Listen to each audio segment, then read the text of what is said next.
guys, welcome back to Movie Review Olamide and friends. Today we are going to be reviewing Prophet Suddenly. 3 actually, it's the third one. So I didn't do a review of the first and the second, and now the third is here, and I'm like, yeah, let's just jump on the train. So what did you learn from this movie? I mean, I feel like there's a lot to unpack from this movie, honestly, but for you, maybe the first two things that you learned. Definitely. Okay, I might be biased. The movie, no, Karoche, I don't know, I'm speaking Russian, but yes, I had some conversation before the shoot, and yeah, I don't know if I might be stealing her point as well, but it's fine. It's okay. As we're saying, that the gift and calling of God are without repentance. So even when you are not, having that relationship with God, like when God has just given you a gift, no matter not born again, they have the gift of singing, or they have the gift of dancing, or a gift of whatever, football, and they don't have Jesus, they are still excelling in that, right? It's just about diligence, hard work, and all of those things that you have to do. All of those and then and then you have it. So I could say it was like practical in this guy's case, in this Mr. James, right? Oh my god, it's not Femi this time. It's love movies that to be Femi. Yeah. Okay.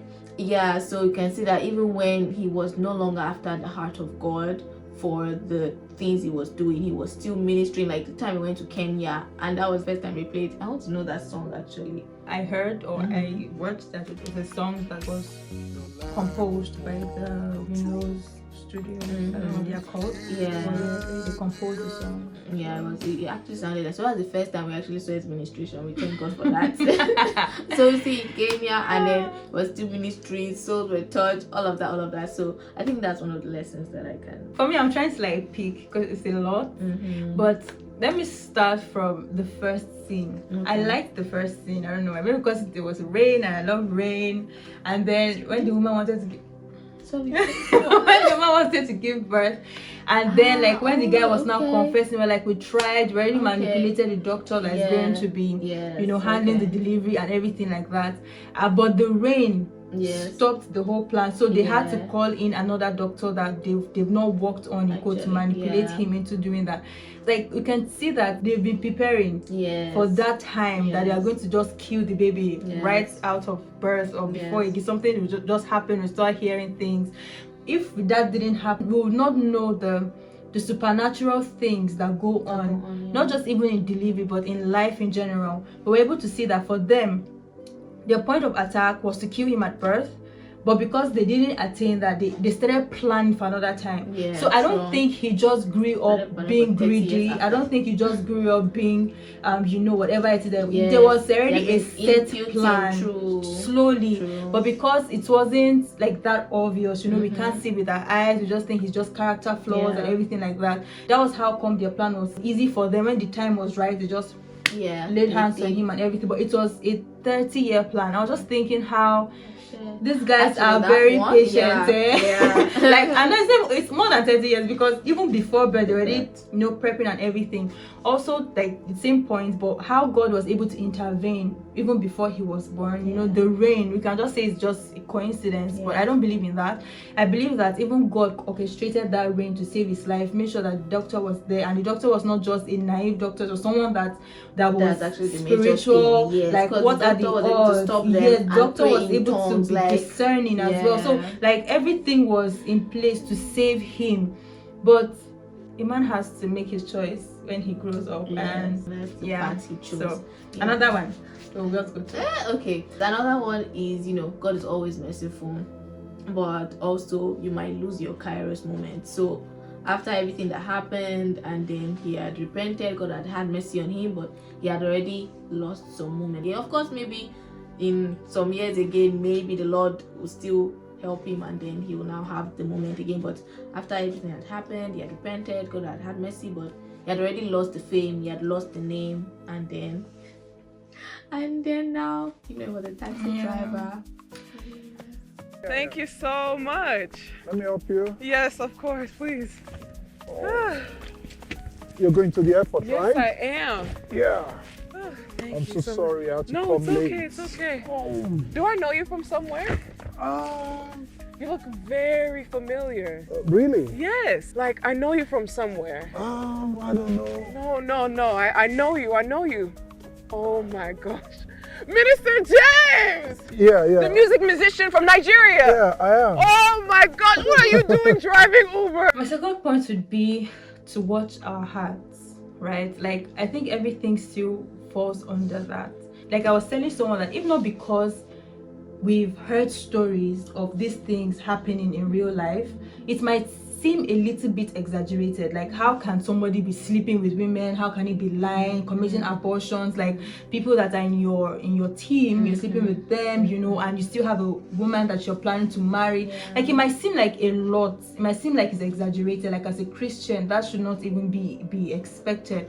But really, like, every time I'm watching the film, in my mind, it's seeming exaggeration. I'm like, these things happen. I remember like what's it called, like messages when Pastor Romeo would actually say that there was a place he went to that he actually brought women to, and I was like, you know, I was just like, bro, like if somebody hadn't said that before, like in that scene where they brought women and he actually accepted those women, I would have been like, come on. Yeah.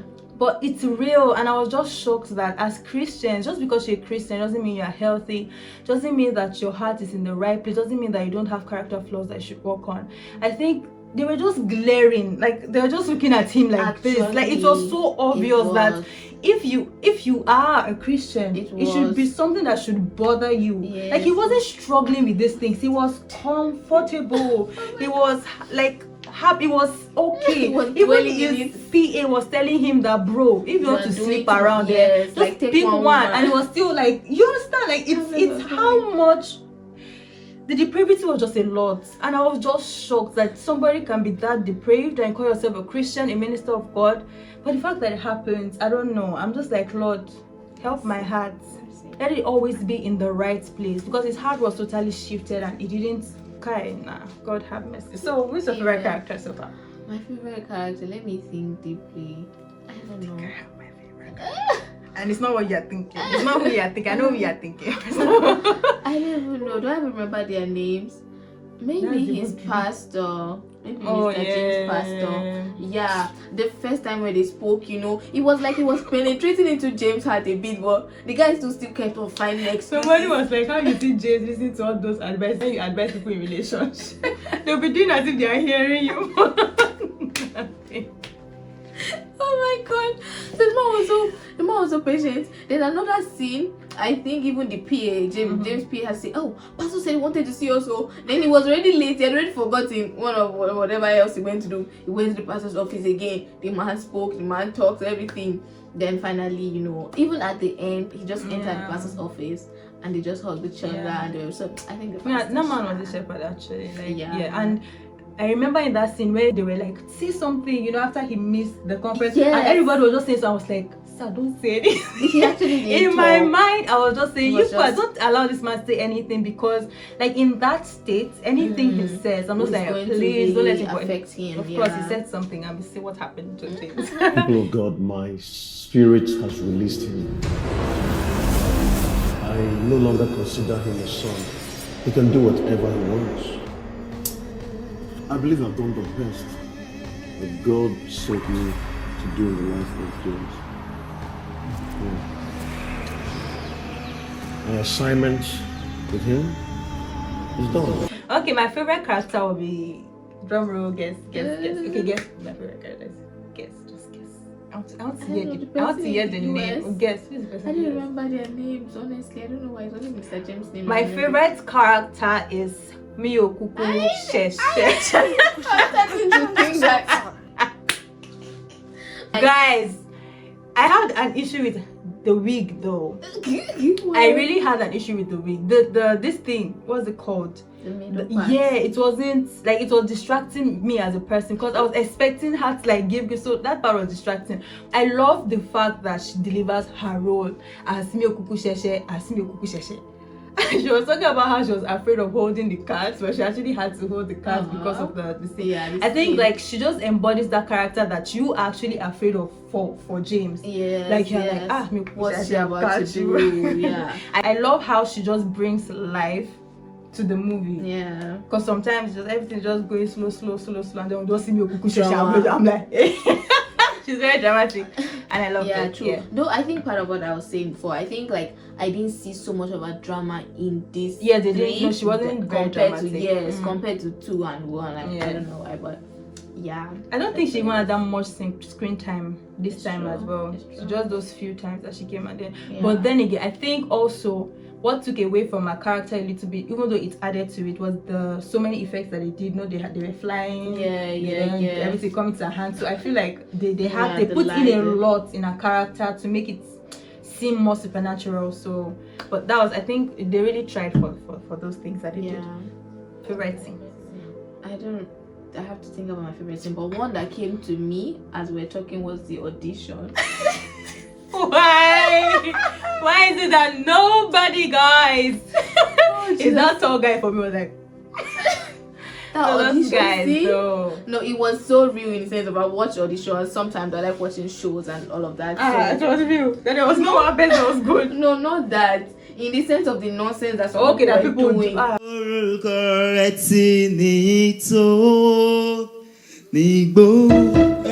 okay. It's okay. Yeah. Who is your mentor? Oyedepo.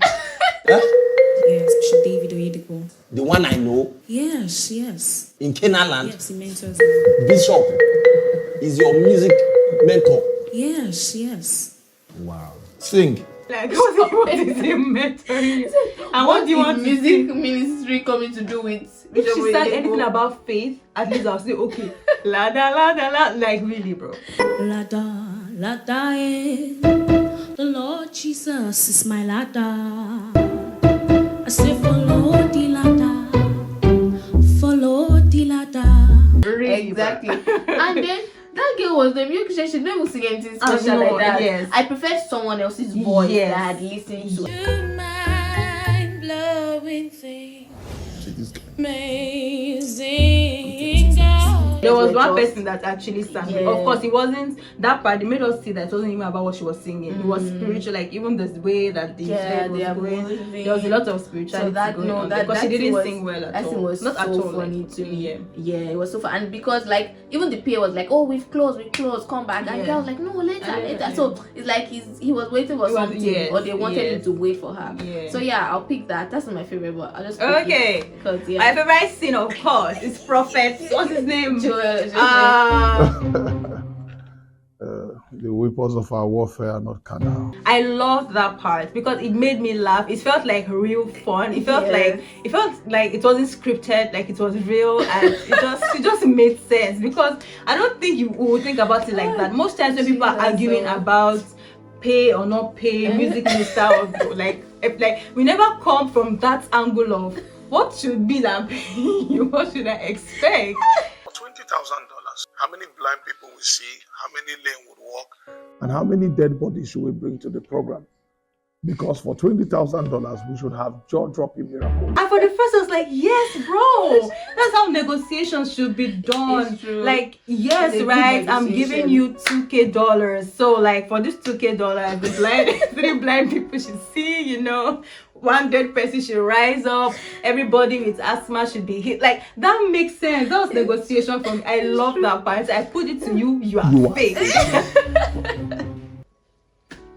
Whoever decided to cast him, thank you.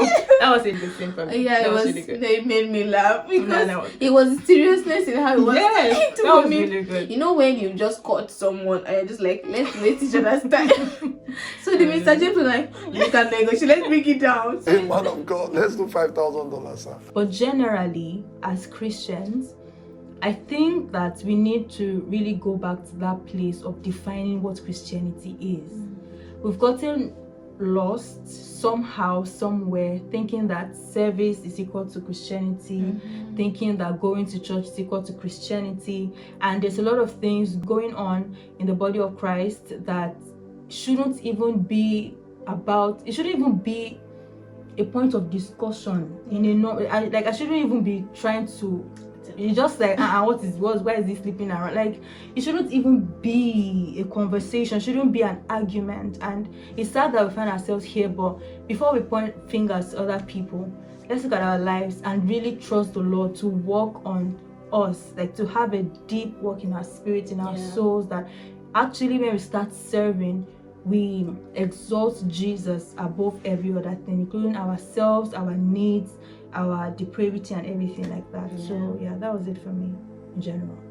Yeah, I don't have so much to add, as she has said, but I think also I'll just talk about power of association in the sense of, you know, having a covering, having people that can pray for you, people that can help you, because first his pastor was covering over him. Also, he also met a man of God that his pastor introduced him to, that prayed for him, and all of these things just was the means and medium through which God was still able to, you know, have that mercy on him, because at this point he could not like do it by himself. Like, there's no way he could have been delivered by himself, because the milk pusher had just had so much power over him that he didn't even realize that this was what was happening. It was funny, right? They were thinking that, oh, what's happening to us? What of this program, the Joy Fest? Joy Fest? Yes. That was even worse. I was literally, it was like I was begging them.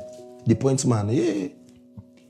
Now they brought that flyer, your face not there. Even your name, you know there. These Nigerian churches, they're beginning to take me for granted. So we have to be begging them now. Lord have mercy. So guys, thank you so much for watching. I hope you were blessed by the movie as well as this review. Stay tuned for more, hopefully coming soon. God bless you and thank you for watching again. Bye.